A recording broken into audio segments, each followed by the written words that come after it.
So the combination is 1, 2, 3, 4, 5? That's the stupidest combination I've heard in my life. That's the kind of thing Lou Diamond would have on his luggage. It's time to take an inside look at those that are taking their lives, their businesses, and their passions to the next level. Get ready to thrive loud with Lou Diamond.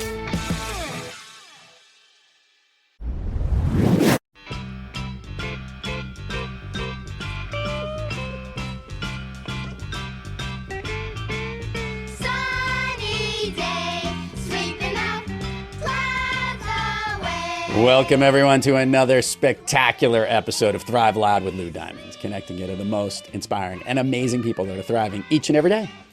I'm your host, Lou Diamond. Today on Thrive Loud, we have a former technology executive and a woman whose style is classic with a fire and a bit of edginess.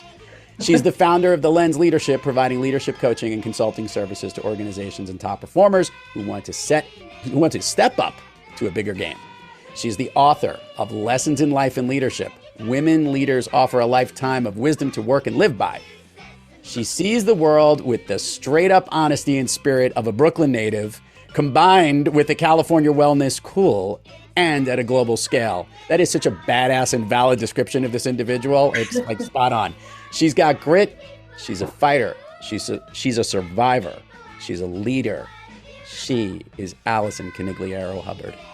Alison, welcome to Thrive Loud. Thank you, Lewis. And I don't think I've got to call you. I'm sorry, Lou. So listeners need takes us back how many years? So listeners need to know this podcast is decades in the making, because while I have been officially married for almost 24 years to the love of my life and the same wonderful woman, unofficially, Alison and I were married at the age of 2.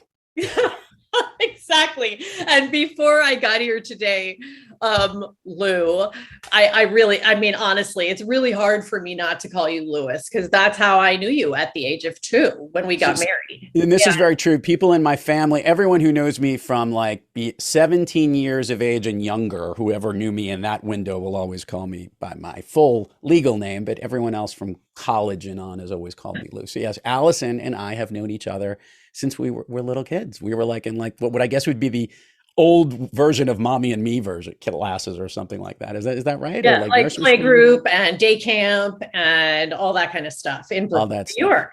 Yes, and we weren't kidding, because like we were in like some nursery school thing where we were like in the Hebrew school versions of this, the Abba and the Ima, and we were like married together. That's how it happened, right? We like hosted a thing together. That's what I think it was called the Yeshiva of Flatbush. It could have. I don't know. That's I don't know. That's what comes to my mind. And we used to spend time dancing at El Carib. That's right. Just an amazing country club behind King's Plaza in Brooklyn, New York, back in the early 70s. So what listeners need to know, that this is all true. And about 5-6 years ago, I reconnected with Alison before the Thrive Loud podcast actually came out. It was about 6 years ago when I wrote my book, Master the Art of Connecting, which is very fitting because Alison is also about connecting, which we're going to talk about here. Mm-hmm. And obviously this friendship has continued to like reconnect through social media and all the other fun stuff. But Alison all of a sudden had some pretty interesting shifts and changes in her world, in her life, which is what I want to direct this conversation and start and talk about that. So what I always like to do to get things rolling, Alison, is let's talk about this. You moved from being a leader in technology into doing something else and starting your own business. Let's start on how that became your gig, how this is the thing that you're doing right now. Oh my gosh. There are a lot of layers to that, but let's kind of start back a little bit to when you and I reconnected, because that was a weird time in my life. I mean, it was kind of this year where, it was life-changing. My dad passed away suddenly. My dad, who I was incredibly close to. My family is a very close-knit family, and we were not planning on this. And, I was sitting in the office in San Francisco, and I honestly got the most horrifying call of my life. And I won't get into all the gory details, but my dad passed away the next day from a stroke. And the thing is that what was interesting, again, I'm a really introspective person, and I spent a lot of time thinking during that really, really just sad time in my life. And it really started at the service for my dad, where I saw how many people from so many different parts of his life came to pay respect to this man who I don't think he ever really 100% got. He was an Air Force veteran, very proud Air Force veteran. He worked so hard to build a small business to take care of his family. He was the epitome of integrity. But I don't think he ever really got his true value. Like, I don't think he got how valuable he was, because my mom, kind of lived this very successful, at least what everybody defines as successful life in business. And I realized that year, or at least I started to realize that year, that my dad's most amazing value was the relationships that he built with people, whether they were the people who worked in the building downstairs, or his trainer at the gym, or people he worked with. It was his relationships that was the value that he brought, because he gave himself to people. And it started to get me to think, like, what is my value? What are my biggest strengths? And that all happening at the same time that I was really kind of going through, I was successful in technology. I've been in technology for 26 years, more than that, large global organizations, and I did really well, but something always felt like it was missing. And I kind of went into a funk. And, in the last 5 or 6 years, I really started to connect closely with what are my strengths, and not only connect with them, but I started to realize that my strengths are awesome, and the success that I have in business is because of my strengths. And I don't have to worry about what other people's skill sets are so much. Those are their skill sets. My skill sets in building relationships and building strong, lifelong, valuable networks on a global scale, and connecting with individuals on a meaningful level, that's my strength. And why can't I figure out how to do something that takes that strength and makes it, and impacts the greater good in the world, instead of just kind of chugging along in this technology game that, while I've learned so much about topics that, like, I laugh at myself because I'm like, I know so much about networking IT. Yeah. It's really quite funny. I mean, I laugh at how much I know about global IT networks. But my strength is actually human networks. Well, so that's actually a great point. At some point, there was like almost a bell realization, and maybe you connected it with the passing of your father and recognized the value of the connections that he had, and that you wanted to be able to put that into play and find your own identity and how you can do it. And that took you down certain avenues, right? This took you into, I guess, from coaching into leadership, into pulling those best skills together. Is that how that matriculated from realizing and saying, okay, I've had enough of this, I want to do that? And I know there's more to that, but just let's talk about the functional piece and where that Well, it was creeping along. And I mean, I was already kind of a leader in my roles in technology. And as a woman, I felt a little bit like I was banging my head against a ceiling, to be honest with you. I started to take some proactive steps to, just learn a little bit more about topics that were meaningful to me. like diversity and inclusion. I always kind of went back to our childhood, frankly. Yeah. And while this is a podcast, and people can't really see what I'm doing. I mean, we'll describe it. Oh yeah. So listeners need to know she's bringing up pictures. My goodness, this is from we won't put the date on this, but that's us really little. Man, I had bad hair, and '70s was bad on clothing on me. I thought you had great hair, lots of curly hair. But I mean, our childhood was a really diverse foundation. We had friends from all walks of life, all kinds of backgrounds, from, races, religions, ethnicities, you name it. And that's the way I saw the world. My world is people. But then when George Floyd, not so much George. When George Foreman came out with his grill, it was a whole new change. Yes, exactly. When the George Floyd stuff happened, I really had to step back and think wow, for so many years, I've been trying to project my perspective on everybody else. But the reality is that my foundation gave me this perspective. Everybody else doesn't have that same foundation. And I need to figure out, how can I help people to understand people better?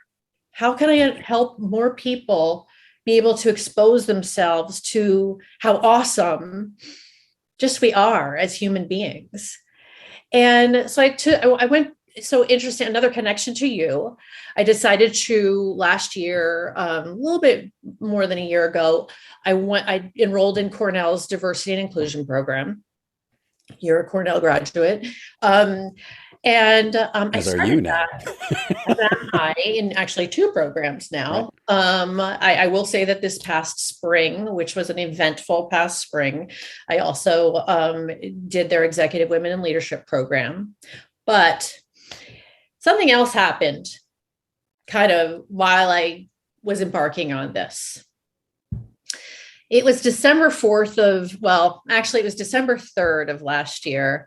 I had my last meeting in a technology company, my last real meeting. And that meeting was kind of the annual meeting where we were going to be kicking off sales kickoff for the year. And, I was being asked to be the first ever female in that company to be a keynote speaker in sales kickoff. I had always been a speaker in sales kickoff, but this was a keynote, and I was so excited to raise the flag for all the women. The next day, though, I was having major surgery, and I had to tell all the senior level white men in the company that I was having this female surgery. I was having a hysterectomy. Let's just call a spade a spade. I'm not really, embarrassed to say. I've been a really super healthy person from the inside out. I'm kind of known for taking really, really good care of myself. But a couple of weeks later, I got a diagnosis that nobody anticipated. And I was diagnosed with stage 3 endometrial cancer. And my entire world changed. My entire world changed. It was the most devastating news I could possibly imagine. And the reality is I thought I was going to go back and wave that, torch for all the women, and I couldn't. It was all about my health and my well-being and my wellness, from here on out. Right. And so this year, 2021, the first half of the year was all about me taking on stage 3 endometrial cancer, radiation, chemotherapy, finding a way to save my hair. I mean, look, I have a lot of hair. It was a big deal. People think, oh, it's just hair, it's going to grow back. But I'm going to tell you something right now. If you're standing in those shoes, it's part of a person's identity to look in the mirror and be like, oh, that's me.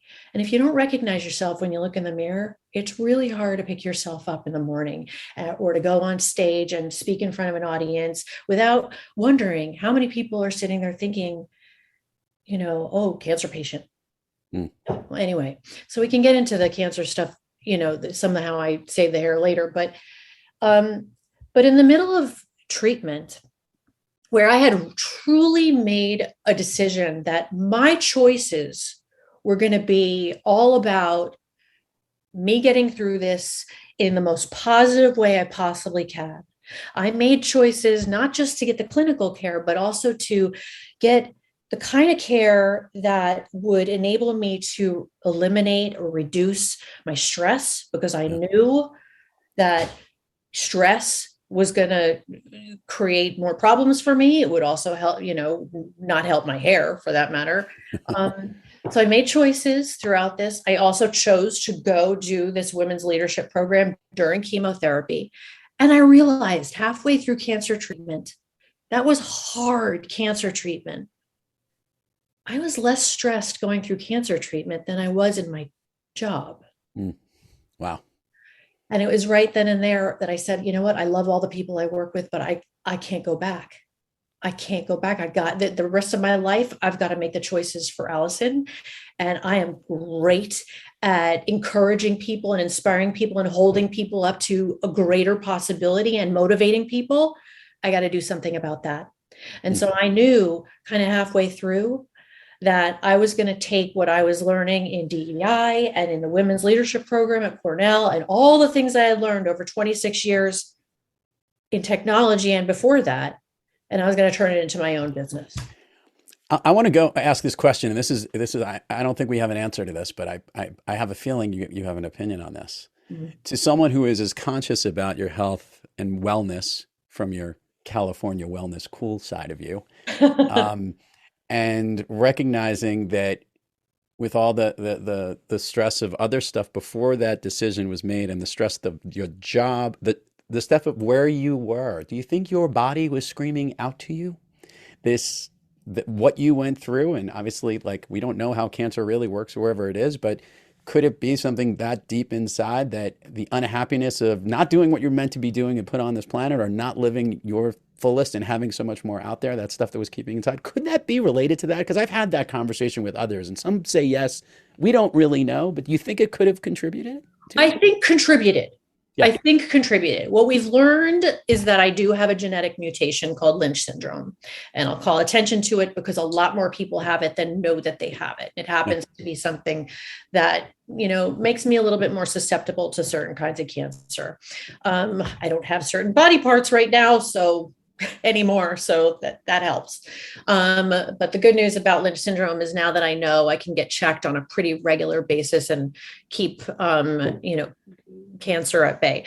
But I do agree with you. I think that, like I said a few minutes ago, stress is a huge factor in wellness. Yeah.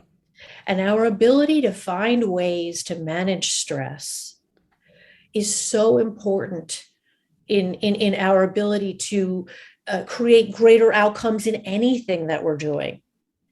So for me, some of the things that I did was, first of all, I took on the most amazing acupuncturist who's also a world-renowned guided imagery specialist. And I went to him twice a week, and he worked with me specifically on stress, but also on some of the side effects that I was going to be facing. I went for walks in nature every single day, like it was my job.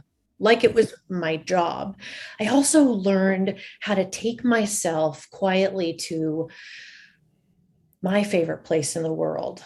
When I was going to get stressed, I learned to sit quietly and go to the Mediterranean Sea. And I closed my eyes, and I saw myself sitting in a kayak on the Mediterranean. That's basically southern Italy.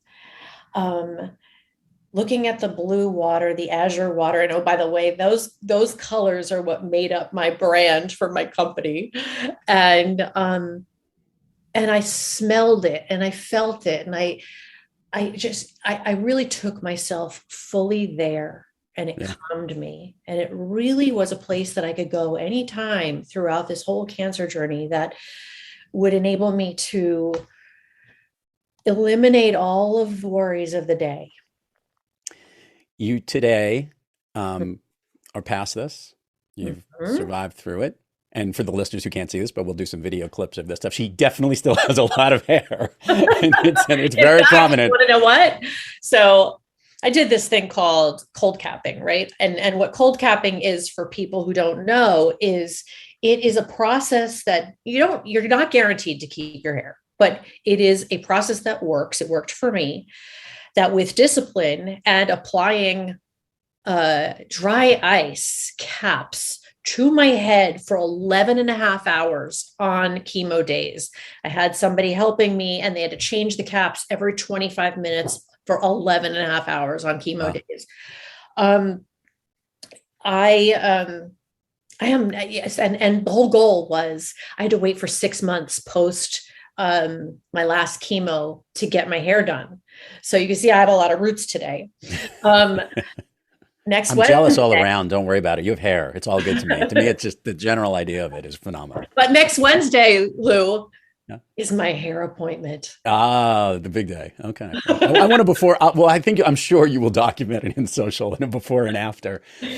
I want to talk about this blue, because I noticed this blue not only in your brand for the lens leadership, but I've also noticed the blue on your book. And I want to talk about this because I think what's great is you came out of the gate doing this in starting this whole message, but you came up with a brilliant idea, empowering that connective power with the idea of this book. Can you share with the listeners? I want you to, usually we do this for the plug section, but this is unique. Lessons in life and leadership. Talk about when the idea hit you and how you pulled this together. Because maybe that is the story in itself, in not only just the fact of what you did, but how quickly you pulled this together. Share that with the listeners. This is a pretty cool story. This is a pretty cool story, is right. So on September 29th of this year, I was out on the trail on my daily walk because I'm fortunate enough to live in Marin County, California. We've got trails all over the place. And I was thinking about what could I do for my business that is maybe a low cost offering that gives people something just meaningful. And then we go back to the idea of my strengths, and the strength of my network and the strength of my wanting to lift people up. And, somehow I just had this idea on the trail on the September 29th that I have this major product marketing background too.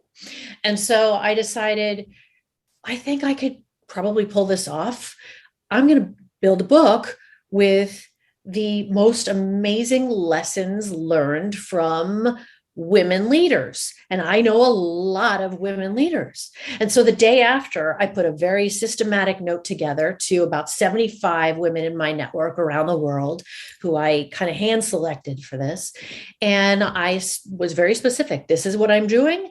This is what I'm asking for. I'm asking for 3 specific, your most valued lessons that you've learned in life and leadership, and knowing in the back of my head, especially from my technology career, that people don't want to read like long drawn out things. They need sound bites. They need things that are, easy to digest.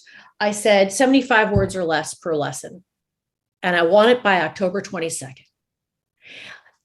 And 33 days later, and teaching myself a few applications on how to lay out a book, I have 253-page book with 61 outstanding women leaders from 22 industries, 4 continents, all sharing their most valued lessons in life and leadership. And that has a lot to do with kind of the network that I've been able to build over the years. I wanted to ask you this question when I heard how the book was pulled together, and when I took a look at some of the blurbs around the book. What surprised you the most? The fact that so many of them came back and not only responded, but gave you just unbelievable content for this book, or some of the tips and the lessons in life and leadership that were embedded within it as you went through and checked it out. Which one wowed you more? A couple things wowed me. Okay. So first I'm going to say one thing that wowed me that you didn't mention was I published a book. You see, I came out of cancer thinking I was going to write a book about the cancer journey.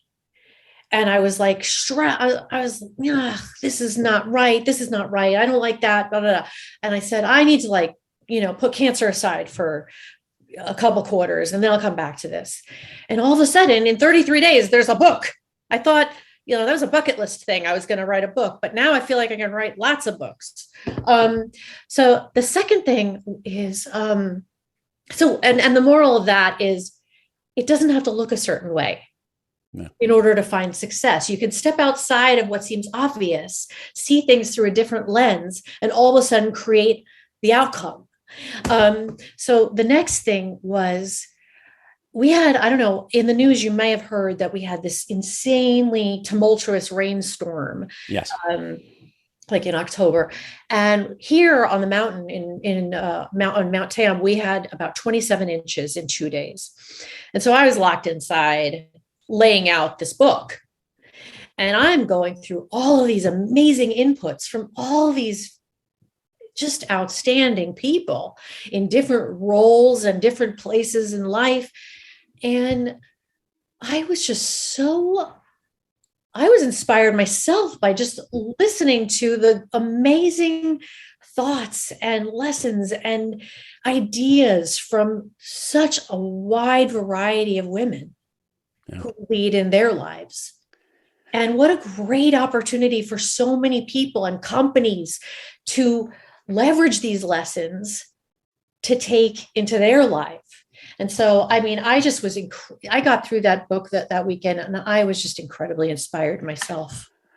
I'll say this, this is something actually really good. I think we've been seeing a lot of people saying we need to elevate the brilliant minds of women. We did a whole program about that earlier this year, literally featuring 30 some odd women who are doing incredible things and giving them the stage and the voice to do it. I think what's great is, look how many great lessons of people who are already at that top game of leaders who can help so many others. And I think it's coalescing that information, not just saying it doesn't exist. It does exist. And now you're just bringing it together and highlighting and featuring it. That is very cool. And it's not just lessons about business, but it's also other things of work and life and how to live by. So, all this stuff translates, it translates to every single area of life. It doesn't even matter. And if you're thoughtful and you're introspective, I mean, each of the lessons in this book can carry itself to whether you're trying to succeed in business or whether you're trying to succeed in your family or in your health or your wellness or your, whatever you choose to do. So this is going to be the silliest question of this interview, but I guess you're kind of happy that you're not working in tech anymore. Oh my God. The weirdest thing, Lou, is that I gave up a really good salary. Like a really, really good salary. And I was not brought up to talk about numbers, but the numbers were great. And I was comfortable. I didn't have to think about that. I'm starting something completely from scratch, and I'm happier than I've been in years. It's a wonderful breakthrough thing. It's like sometimes people don't realize it's the job can hold you down because the where you can take things at this level is what's exciting. And that's why I was also very excited to get you on this program, not just because you're Alison Conigliaro, but also because you have a great story that of strength, of passion, of finding what you truly believe in and taking that path to move onward and upward, which is what Thrive Loud is all about, which is spectacular. It's all about taking a step forward every single day. You hinted at this earlier, but there might be a different spin on this. I love asking guests on the program this question. Like you had many days this past year where you truly were not thriving, but you've managed to move onward and upward and take things to the next level, which makes you a thriver by nature.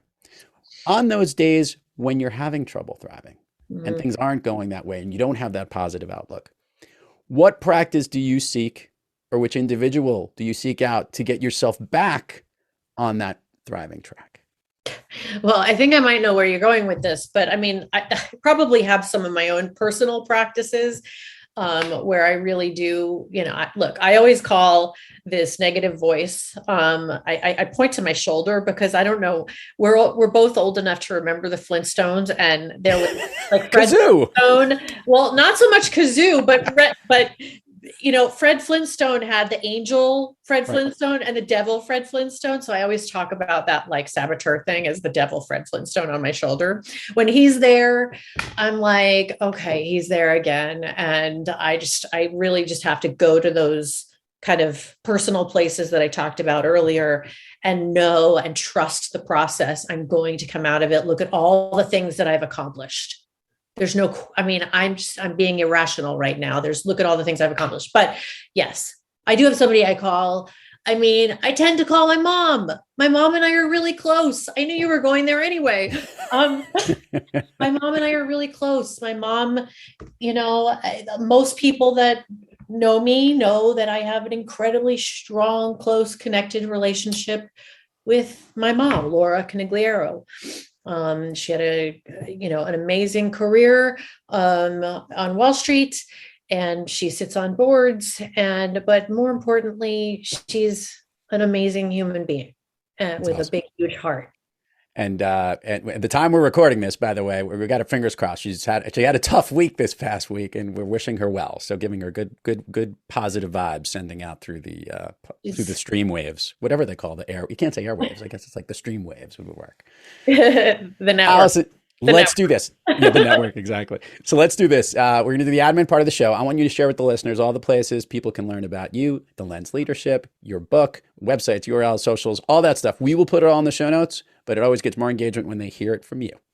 Okay. Well, the Lessons in Life and Leadership, it's available in hardcover and paperback, and actually the Kindle book version is available as well. Although I happen to think that the paperback and hardcover are more interesting for this particular type of book, and they're available on Amazon now. Lessons in Life and Leadership, Alison Conigliaro-Hubbard. It's pretty easy to find.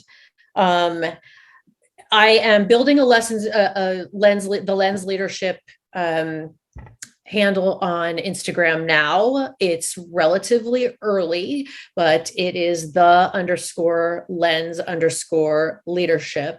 But feel free to connect with me personally on Instagram at Ali Conig, ALICONIG. And of course, on LinkedIn, Alison Conigliaro-Hubbard. I'm pretty active on social media, as Lou knows. So, and she's not shy, ladies and gentlemen. She will come right out and tell the truth as it is. That's true. That's true. And don't be afraid. I like to engage with people. I like to hear what's on people's minds. I mean, the only thing that I don't love is, people who dig into my LinkedIn profile and pretend that they know me because they want to sell me something. Yeah, we have to do something about those people. There's a lot of those. Yeah, there's a lot of them.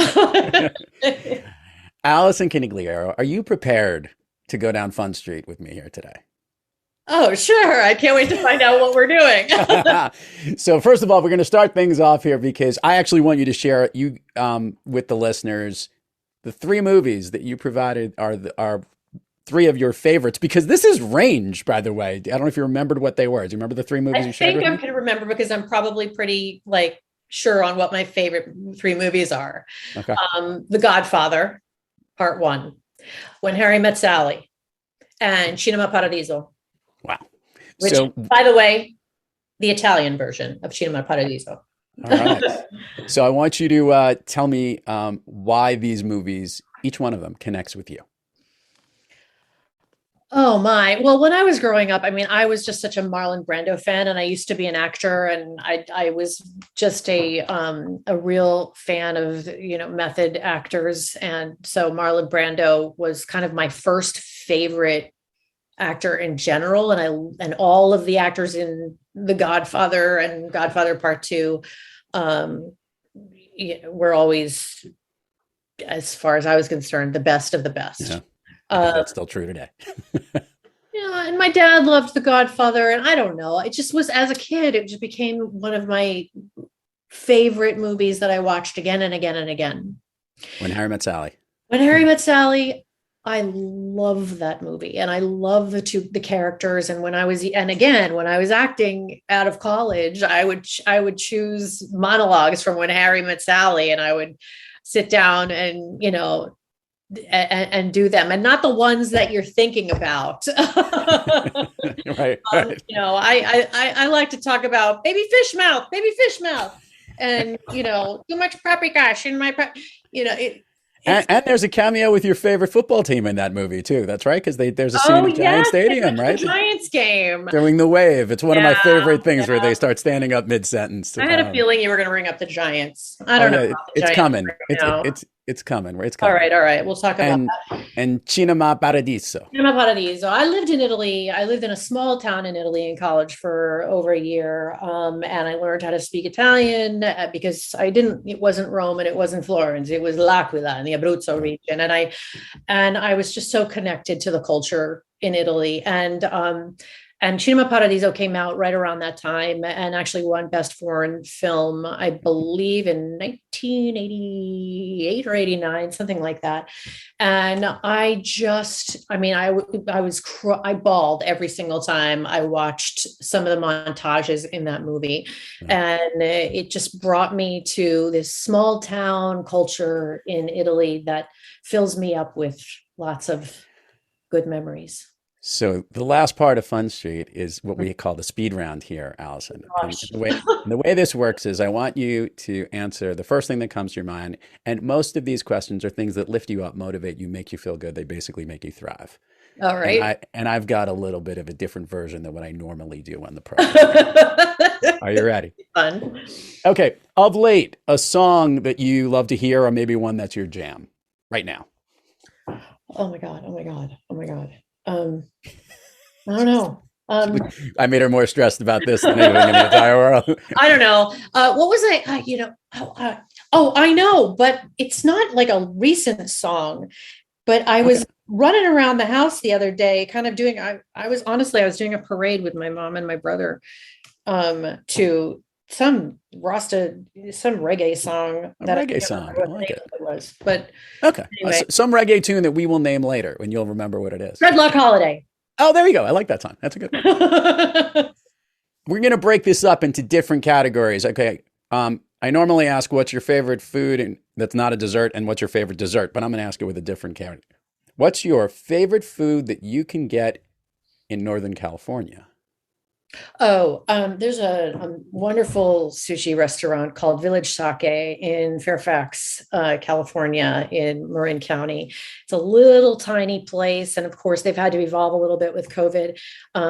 But they have just a beautiful menu, and every single thing on the menu is wonderful. It's not your just everyday sushi restaurant. So, and I'm just giving that shout out to Scott and the team over at Village Sake. And what do you usually have there? What's your go-to at this place? Some of the regular sushi stuff, but they also have some awesome vegetable dishes. So they have this curry butter spaghetti squash, curried spaghetti squash. That's cool. That, to me, is like this comfort food. Okay. And I know some people are like, really?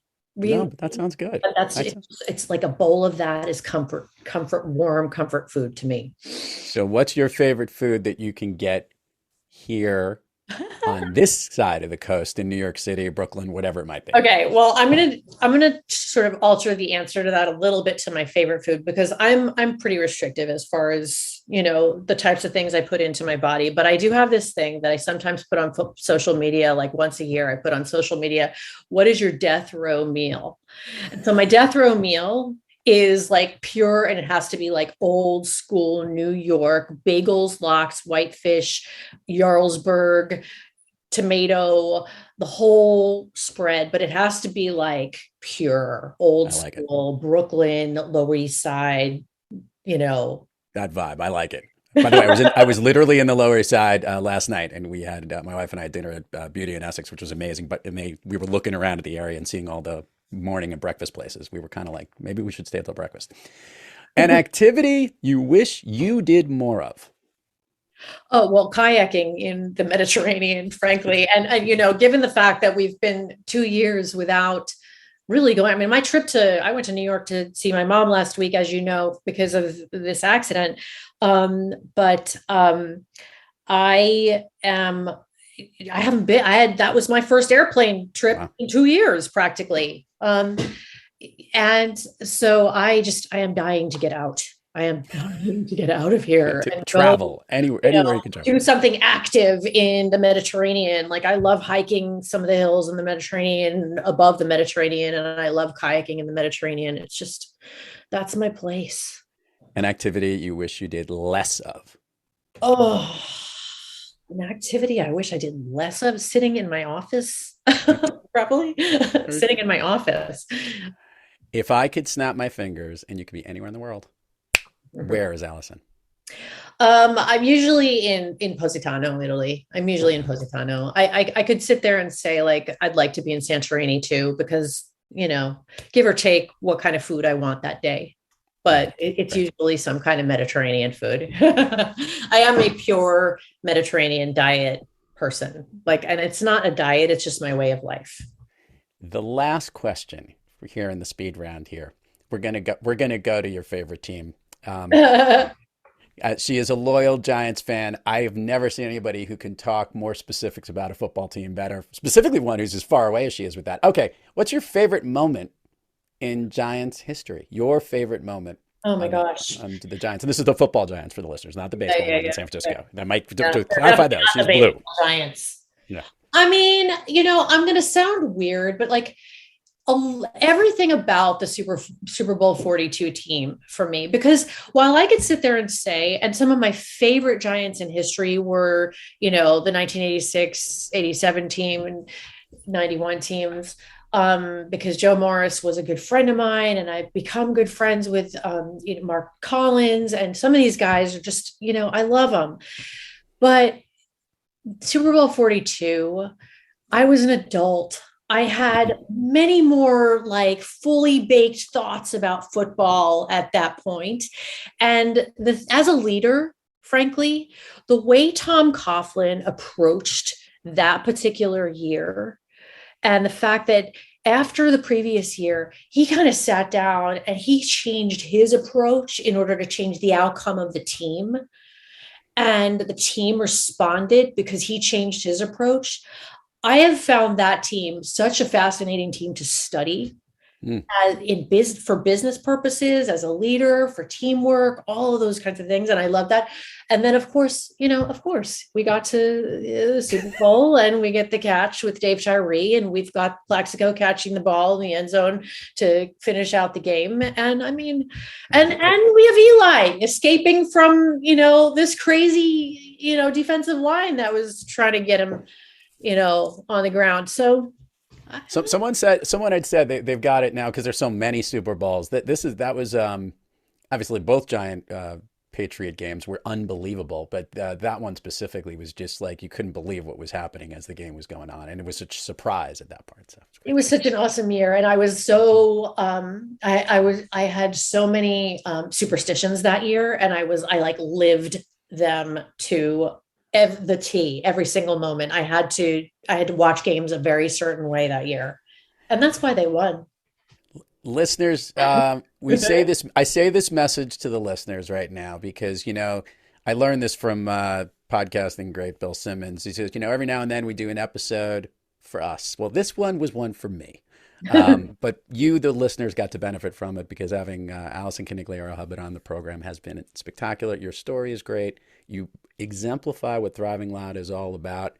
And who knows, but, hey, we've been connected since we were 2 years old. So, I want to make sure that we keep this connection coming. And hopefully the next time you're in New York, we get to hang out or vice versa when I'm on that coast or whatever it is. And yes. So much for coming on. Success to you, continued success in everything you're doing in your business. I can't wait to hear the next story that comes out of you and get to share with others. Great to have you on the program. Thank you so much. This was fun. Fun. To all our listeners out there, thank you for joining us. And until next time, keep thriving onward and upward. And remember, be brief, be bright, be gone. You've been listening to Thrive Loud with your host, Lou Diamond. Check us out on the web at thriveloud.com and follow us on Instagram, LinkedIn, Twitter, and Facebook at Thrive Loud. And check us out on the Good Pods app at Thrive Loud, where you can follow, listen, and connect directly to Lou and all of the Thrive Loud episodes. Thanks for listening.